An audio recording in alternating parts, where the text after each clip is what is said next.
Halo guys, kembali lagi di Rika Official. Jangan lupa like, comment, dan subscribe ya. Sesuai dengan keinginannya untuk memulai semuanya dari awal, Troy harus menaati bahwa pasangan yang belum menikah tidak boleh tinggal bersama, apalagi tinggal di rumah sang perempuan. Tapi siapa yang membuat peraturan konyol seperti itu? Rasanya peraturan itu harus ditinjau ulang. Dan disinilah Troy sekarang, duduk di kamar apartemennya dan menikmati rokok serta wine. Bukan, dia tidak dalam keadaan bingung ataupun galau. Dia hanya ingin menikmati malam dengan tenang dan syahdu, sembari memikirkan apa yang belum dia lakukan untuk menyempurnakan persiapan pernikahannya. Dekorasi, catering, make up, cincin nikah, gaun. Tampaknya itu semua sudah dia persiapkan. Dan malam ini dia bisa tidur dengan senang, sambil merasa tak sabar agar matahari segera muncul. Keesokan paginya, dengan penuh semangat, Troy mengunjungi kediaman Mayer untuk mengajak Freya memilih gaun pernikahan. Aku gak tahu gaun mana yang pantas untuk dikenakan. Suara lirih Freya membuat Troy sedih. Iya, Freya sedang dalam tahap tidak percaya diri karena perubahan yang dialaminya. Entah apa yang ada di pikiran para wanita, mereka menjadi sangat menggoda ketika hamil, tapi mereka dengan kasarnya menghakimi diri sendiri bahwa perubahan selama kehamilan adalah hal yang buruk. Apa sebegitu rendahnyakah para wanita memandang tubuh mereka sendiri? Lihat saja perubahan yang menakjubkan itu. Tuhan sudah menciptakan tubuh yang sempurna agar bisa mendukung proses kehamilan yang sangat indah ini. Semua gaun ini pantas dikenakan oleh siapapun. Pilih gaun yang menurut kamu nyaman untuk dikenakan. Troy hanya bisa berkata seperti itu. Mau bagaimanapun, dia memuji kecantikan istrinya dengan tulus, bukan hanya untuk menyenangkan hati. Namun Freya tetap tidak akan mau percaya begitu saja. Ini pengalaman baru yang membuat Troy menggelengkan kepalanya, dan dia merasa bersyukur bisa merasakan pengalaman ini, karena selama ini dia hanya bisa mendengar keluh kesah dari Arun tentang bagaimana Alea mengeluhkan hal sepele yang seharusnya tidak perlu dipermasalahkan, memberikan cerita baru dalam hidupnya. Freya masih mengitari butik itu, memilih baju mana yang sekiranya pantas untuk dikenakan. Ternyata begini rasanya menunggu perempuan berbelanja dan memilih. Benar-benar melelahkan. Gemas melihat istrinya mondar-mandir. Akhirnya Troy mencoba memilih sebuah gaun yang mungkin bisa dikenakan Freya dengan nyaman. Mata Troy menangkap sebuah gaun yang menurutnya pas. Bagian perut gaun itu tidak ketat seperti kebanyakan gaun yang tersedia di sini. Gaun panjang dengan model A-line jatuh menjuntai ke lantai, terlihat nyaman dikenakan. Juga dengan hiasan kupu-kupu 3 dimensi beraneka warna yang menghiasi bagian atas gaun, membuatnya terlihat hidup. Gimana kalau kamu mencoba yang ini? Ucap Troy mengambil gaun itu. Terlihat Freya menimbang sebentar sebelum menganggukkan kepalanya, lalu dibantu oleh para pegawai butik. Freya masuk ke ruang ganti. Tak berselang lama, Freya yang sudah mengenakan gaun itu keluar. Terlihat sangat cantik dan mempesona. Dan yang lebih penting, bagian perutnya tidak ketat, memungkinkan Freya dan bayinya bergerak bebas. Terlalu terbuka nggak sih? Freya memutar badannya, memperlihatkan bagian belakang gaun yang terbuka. Punggung itu terekspos dengan indahnya. Kita bisa memasang tambahan kain yang sekaligus menjadi ekor gaun, Maam, kata sang pegawai. Iya, apalagi gaun ini kan gak panjang, itu bisa ditambahkan untuk menambah kesan dramatis. Tambah Troy menyetujui usulan sang pegawai. Memilih sebuah gaun ternyata sangat menyita waktu. Troy pikir waktu 1 jam sudah lebih dari cukup untuk membuat Freya menjatuhkan pilihannya. Tapi itu ternyata hanya teori. Sebenarnya Troy merasa kasihan kepada Freya karena kelihatannya dia sudah lelah. Tapi dengan semangatnya, dia melanjutkan agenda hari ini dengan berbelanja kebutuhan bayi.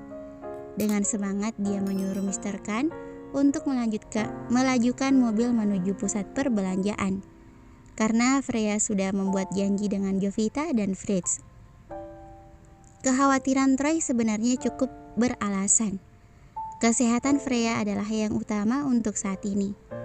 Karena dia sedang hamil. Ditambah lagi Fritz yang overprotective itu sudah berpesan banyak hal kepada Troy untuk menjaga adiknya. Kalau saja terjadi sesuatu yang tidak pas, Fritz pasti akan mencecarnya dengan berbagai pertanyaan yang memusingkan.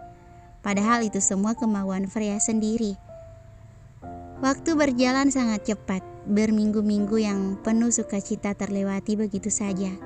Dan kini rumah keluarga Mayer yang biasa sepi itu menjadi ramai. Keriuhan selalu terdengar di sudut rumah, membuat siapapun merasa betah untuk berlama-lama di sana, berkumpul dengan orang-orang yang terkasih. Hari pernikahan yang sudah dinantikan oleh semua orang datang. Halaman belakang disulap menjadi altar pernikahan yang sangat cantik. Kursi-kursi sudah ditata rapi, menghadap altar yang berhiaskan rangkaian bunga warna-warni dan kain yang menjuntai dengan cantiknya. Jalan menuju altar dialasi dengan kain putih panjang serta ditaburi bunga mawar pink. Freya sekali lagi harus membiarkan wajahnya dipoles oleh Tania. Kali ini dia meminta Tania untuk tidak terlalu tebal mengaplikasikan make up ke wajahnya. Waktu 1 jam tidak cukup hanya untuk mempercantik wajah Freya. Perlu waktu tambahan 1 jam lagi untuk menata rambut dan memasang baju pengantin agar pas dan terlihat cantik. Sentuhan akhir adalah sepatu.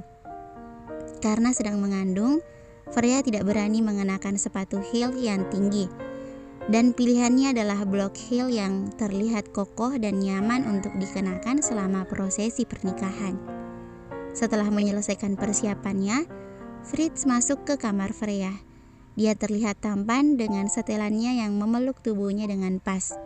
Bahkan kini rambut Fritz tertata rapi sempurna, membuat kakak Freya itu terlihat berbeda namun tetap tampan. "Apa pengantin sudah siap?" tanya Fritz ketika melihat adiknya berdiri membelakangi pintu kamar. Saat Freya membalikkan badan, Fritz tak mampu menyembunyikan kekagumannya. Freya terlihat sangat cantik meski tatanan rambut dan riasan wajahnya tidak berlebihan. Justru itu membuat Freya mengeluarkan aura cantik natural yang selama ini disembunyikannya. Dan untuk gaunnya, Fritz sangat berterima kasih kepada Troy karena pemuda itulah yang memilihkan gaun untuk adiknya. "Kamu cantik banget." Mata yang berkaca-kaca itu tak dapat disembunyikannya. Berulang kali dia sangat bersyukur dan berterima kasih karena diberi kesempatan untuk menyaksikan momen bahagia ini, menjadi saksi hidup kebahagiaan adiknya, dan menjadi orang yang akan mendampingi Freya menuju pelaminan sebagai keluarganya, menggantikan sosok ayahnya. "Hei, kenapa malah nangis?" Freya yang melihat mata sembab kakaknya. "You know, I am the happiest one in your life." Fritz memeluk adiknya dengan sayang. "Papa, Mama, dan Fidel, lihat Freya. Dia sudah tumbuh menjadi perempuan yang cantik dan tangguh. Sampai kapanpun aku akan menjaga dia. Semoga kalian bisa merasakan kebahagiaan ini dari sana." Batin Fritz penuh haru. Kini dia harus merelakan adiknya untuk hidup bersama orang yang dicintainya, merasakan kebahagiaan yang diberikan oleh orang lain. Meski membahagiakan, Fritz merasa sedih karena hidupnya akan kembali sepi. Dia akan mendiami rumah keluarga Mayer hanya bersama Brendan dan para asisten. "I will go now here." Entah kenapa, Freya bisa memahami kesedihan kakaknya. Belum lama mereka bersama setelah berpisah, kini mereka akan berpisah lagi. "Hei, jangan nangis, nanti make upnya luntur. Ayo, orang-orang udah pada nunggu." Dengan penuh hati-hati, Fritz menghapus air mata Freya. takut kalau make up yang sudah menempel akan hilang karena tindakannya. Perlahan, Freya menggandeng tangan kakaknya, menuruni tangga dan berjalan menuju taman belakang. Semua orang sudah menunggu kedatangan sang pengantin perempuan di sana, dan semua orang langsung menolehkan pandangannya ketika Fritz mendampingi Freya berjalan menuju altar. Timothy dan keponakan Jovita, Giselle, berjalan di depan mereka sembari menaburkan bunga. Di sana, Troy sudah menunggu Freya di altar. Dia mengenakan setelan jas dengan warna senada dengan gaun yang dikenakan oleh Freya, warna krim. Troy dengan gagahnya berdiri meski masih dibantu dengan tongkat untuk menopang tubuhnya, menatap Freya tanpa bisa berkedip atau tidak mau berkedip. Yang jelas, pandangan itu tak pernah lepas dari sosok cantik yang berjalan menuju ke arahnya. Senyum puas dan bangga tak lepas menghiasi wajahnya. Troy adalah laki-laki paling tampan yang pernah dilihat Freya. Ketika sampai di altar, Troy menyambut kedatangan istrinya, membantu Freya agar berdiri tepat di hadapannya. Lalu mereka mengucapkan janji pernikahan mereka di depan semua orang yang menjadi saksi.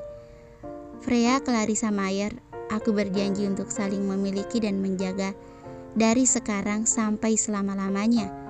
Pada waktu susah maupun senang, pada waktu kelimpahan maupun kekurangan, pada waktu sehat maupun sakit, untuk saling mengasihi dan menghargai, sampai maut memisahkan kita. Troy mengucapkan janji setianya dengan lancar. Troy Michaela Darin, aku berjanji untuk saling memiliki dan menjaga dari sekarang sampai selama-lamanya, pada waktu susah maupun senang, pada waktu kelimpahan maupun kekurangan, pada waktu sehat maupun sakit, untuk saling mengasihi dan menghargai sampai maut memisahkan kita. Setitik air mata jatuh ke pipi Freya. Semua orang langsung bertepuk tangan ketika Freya selesai mengucapkan janji pernikahannya. Suasana bahagia dan penuh haru tak dapat diabaikan begitu saja. Bahkan Aaron dan Alea yang terbawa suasana langsung berciuman seketika. Kini aku nyatakan kalian sebagai suami istri. Silakan cium sang pengantin wanita, ucap sang pemimpin pernikahan. Tanpa malu mencium bibir Freya yang sedari tadi menyunggingkan senyum. Bersambung, thank you for watching.